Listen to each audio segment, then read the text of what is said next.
And welcome back to Rebuild Projects. Thanks for joining me again. The big board calendar says that we are working on the CUDDY cabin door this week. So that's that custom door we bought about a year ago. We're going to do a final install on that. And then over above the door, we made kind of a gutter trough system and a hatch that will hopefully shed water away from the door as much as possible. So any splashes or rain, we want to keep it away from the door if we can. We have that black acrylic dash panel that we made, so we bent it up. It's in this really cool shape, and we only have one of them. So I am learning the best ways to cut holes in it to accommodate a chart plotter, a couple radios, some switches, and these fancy gauges. And the whole key is not to crack it. So anything I learn, I'm going to pass it on to you. We can learn together and hopefully not make a mistake, because that would suck. But I don't have to do that right away. I don't have to jump into that. I can do some stretching. I can warm up by installing the CUDDY cabin door. You're watching Rebuild Projects.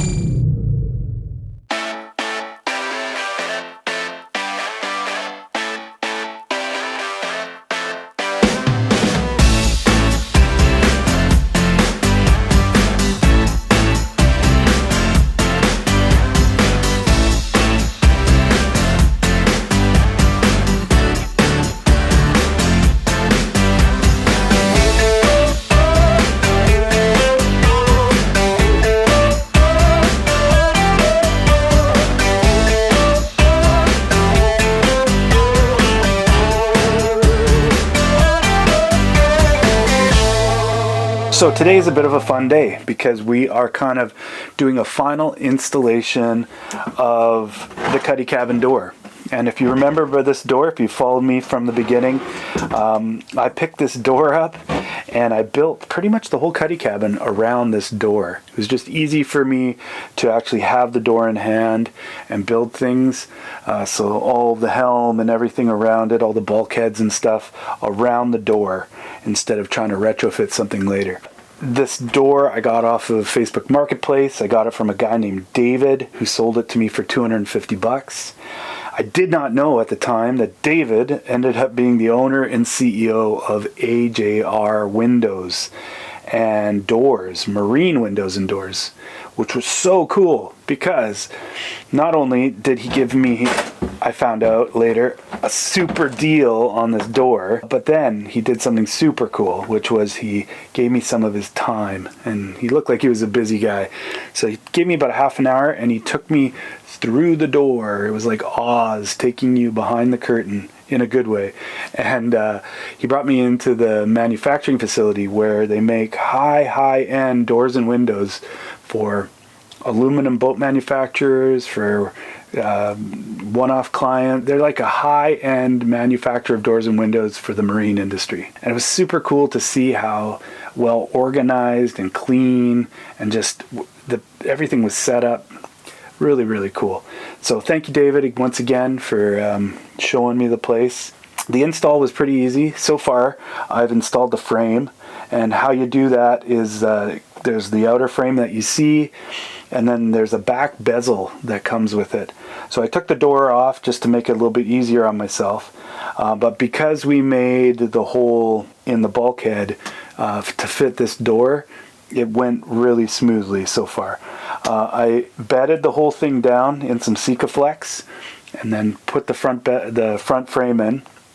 Now the back bezel has holes that correspond to screws that go through the bezel into the frame, and basically it sandwiches the bulkhead and gives you the super tight, nice fit, and just, you know, gives it almost like a gasket-like fit when it squeezes down on that Sikaflex.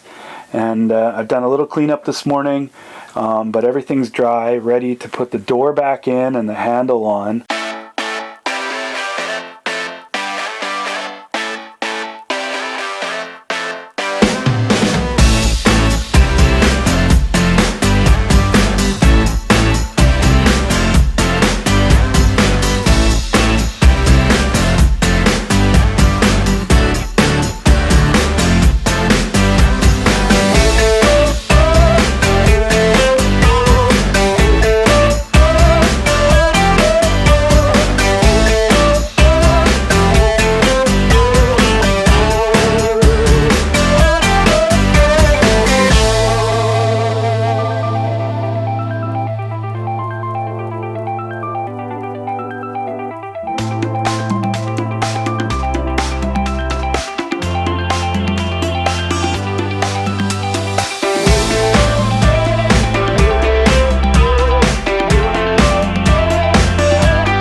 I pulled out this template. This is the template we used to cut size the acrylic dash panel and then bend it. And on it, I had done my layout for the chart plotter, the radio, switches, and gauges. So I'm going to stay pretty true to the original idea here, except for the gauges, where I had 5 gauges for one outboard. Now I have 1 digital gauge that will do for a single outboard. So I bought 2 of those. They're about this size. They'll live kind of in the middle here, but each gauge has an oil, temperature, RPM, fuel, and voltage. So it's just so much cooler, so much easier. But I'm going to take this, transfer all the measurements with the actual electronics to the dash tonight. So I'm going to pull off the steering and the acrylic dash, take that up to the house, and that'll give me a chance to paint all this up and let it dry for the morning.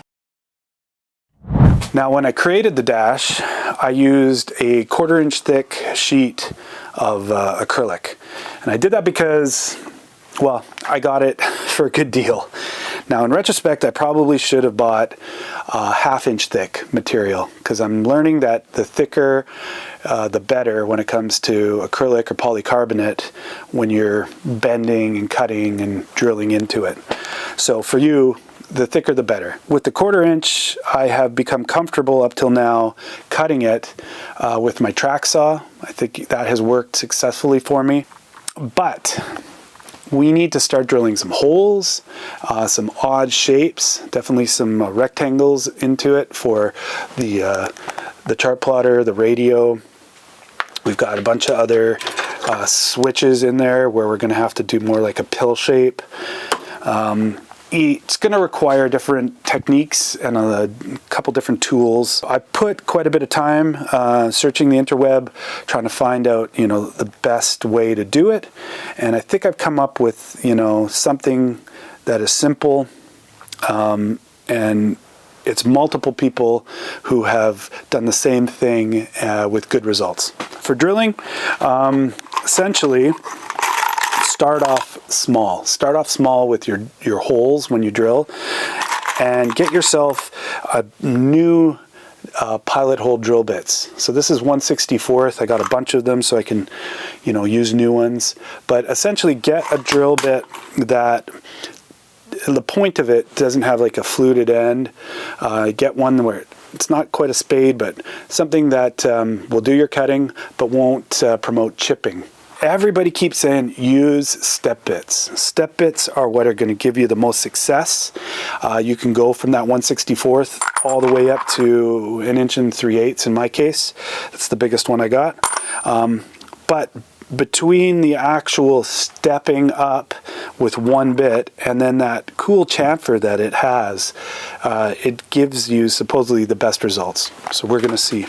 But of course, when you have a bigger hole to make, like this 3 1/4 inch hole for the gauges, you need something bigger. And you know, you have different options, whether it's like a diamond tip hole saw or carbide tip hole saw, or even like a drywall cutter for ceiling lights. But everybody that has success keeps saying just use a regular hole saw, but make sure it's either new or your teeth are really new.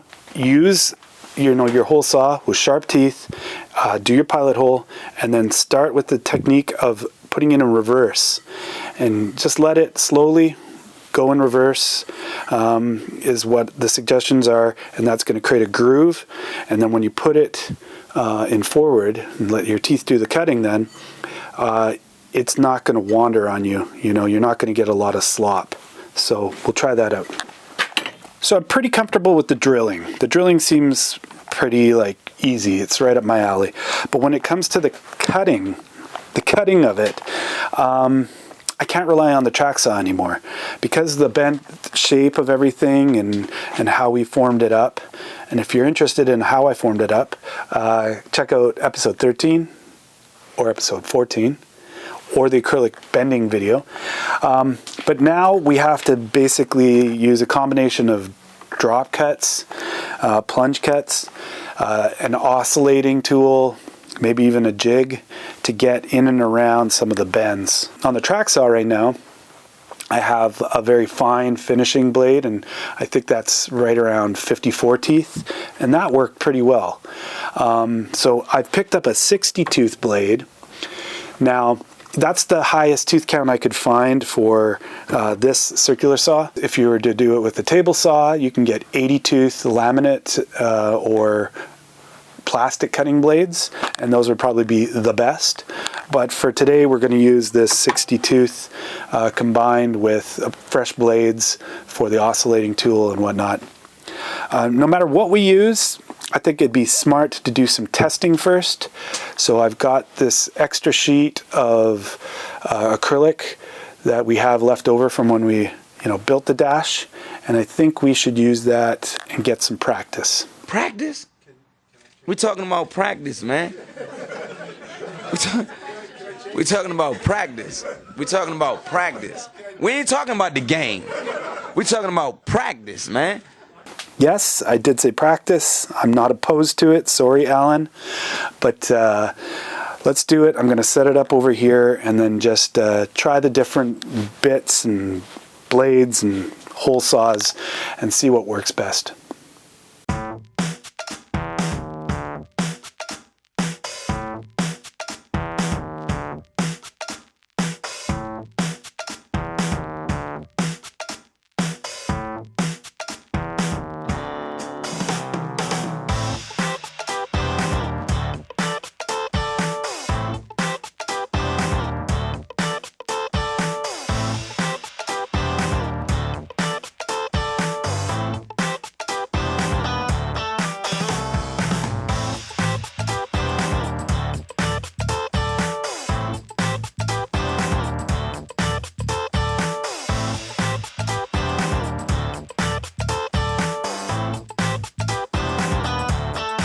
Alright, so I've made a few pilot holes the same size as this inner diameter bit, the chuck bit, and we're going to get this nice and tight, make sure we're set right, and we want to go backwards, and I'm putting it on slow or 1. And this, if we do it right, nice and slow,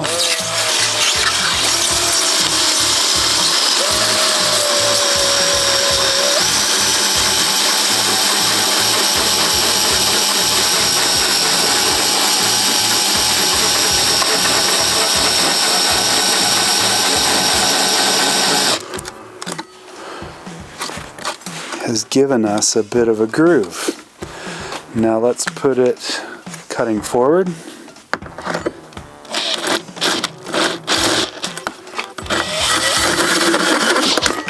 Oh, see?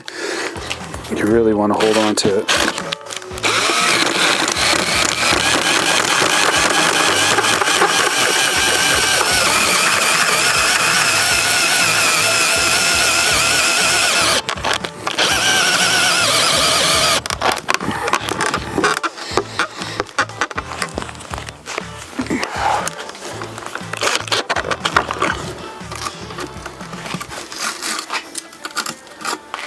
Okay.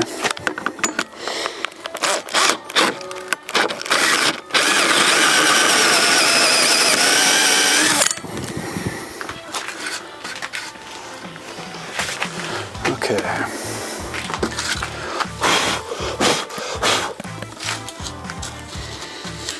I'm going to attempt to make two lines, two cuts with the old skill saw with the 60 tooth blade.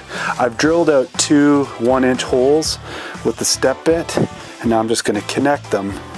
And what that's good for is basically I have this gang of switches, and I want to have it sit in there really, really nice. So let's give this a shot. Now I've adjusted the blade just for the depth of the plexi, and I'm going to try to do a plunge cut. We will see if this works.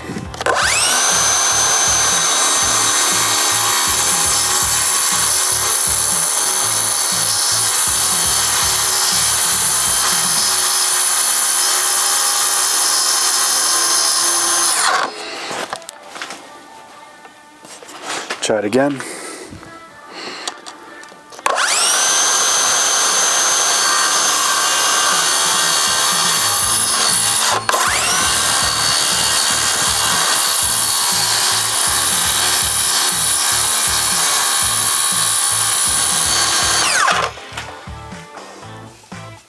Okay, now will it come out just as is?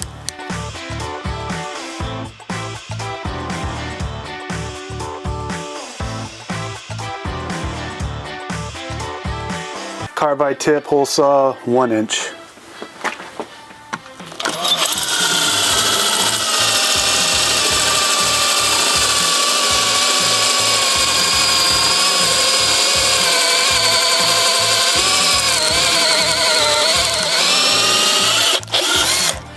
Whoa.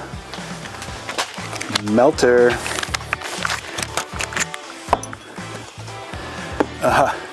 Fun drywall ceiling light cutter.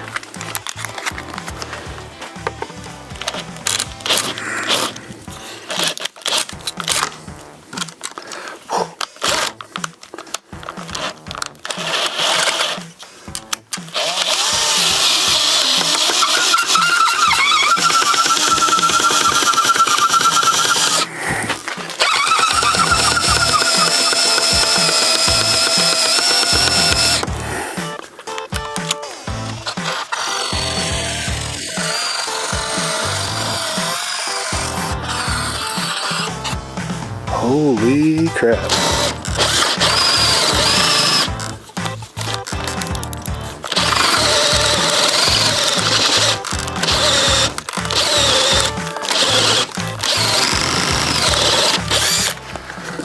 It's just melting it. Interesting. We got a diamond hole saw for tiles. With no center. This will be interesting.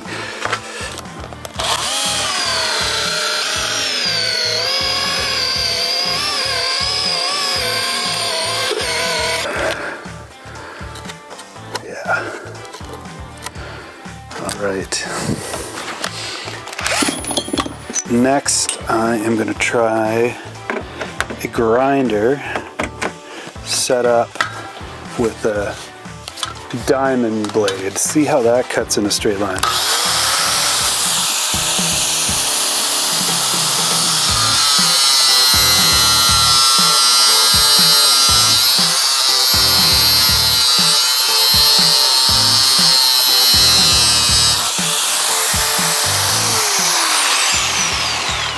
Yeah, once again, it'll do it, but whew, that's hot. It just melts. I mean, you can peel back the melted spalling, but yeah, you know what? Diamond blade on a grinder will cut plexiglass. Let's give it a shot. Jigsaw with a bimetal 20-tooth blade.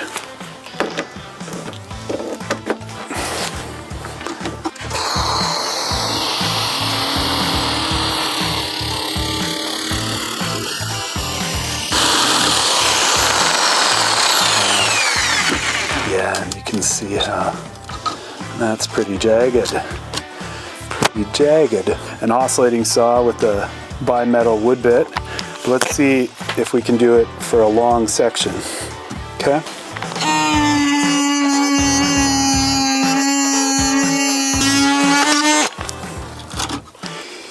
Yeah, you wouldn't want to do that for your whole cut. Why don't we give the old tile saw a try? This is like a mini circular hand tile saw. Give this one a shot.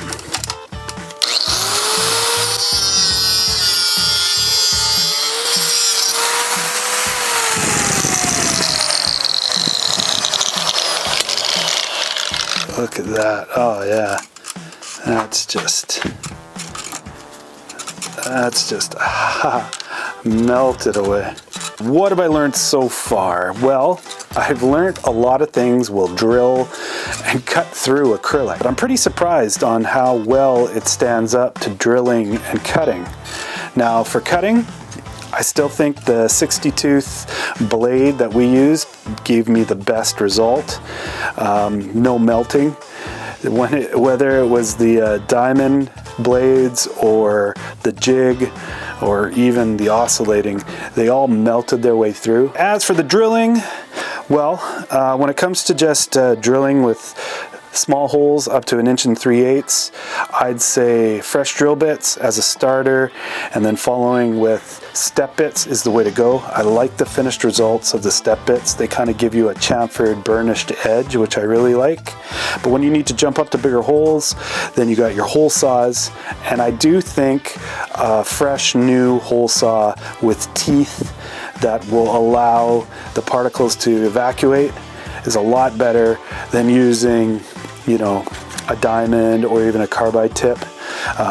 These seem to like melt their way through. I mean, you'll get it done in a jam, but yeah, it's a much better result even with this first attempt. It is time to move on to the dash.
In order to make, you know, it as watertight as possible so that water doesn't get in the cuddy cabin, I created this little curb made out of composite and bedded it down with some Sikaflex. At the end of this curb is going to get a flat gasket, black gasket, that'll get bedded down as well in Sikaflex. And then around this cutout is going to have another gasket, so they'll be double gasketed, and that will allow me to take the dash panel and slip it over top of the curb,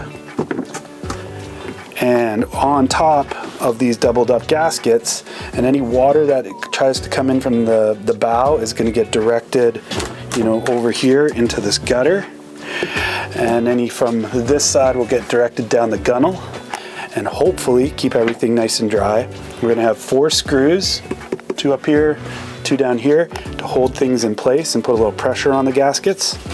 But essentially, that's what I've always envisioned. Now, putting some switching in,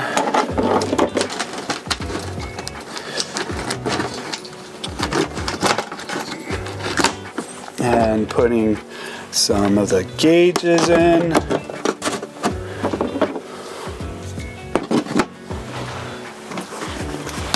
Not to forget the radio and the 12-inch AJR Marine chart plotter we got. I think that is very sharp and simple.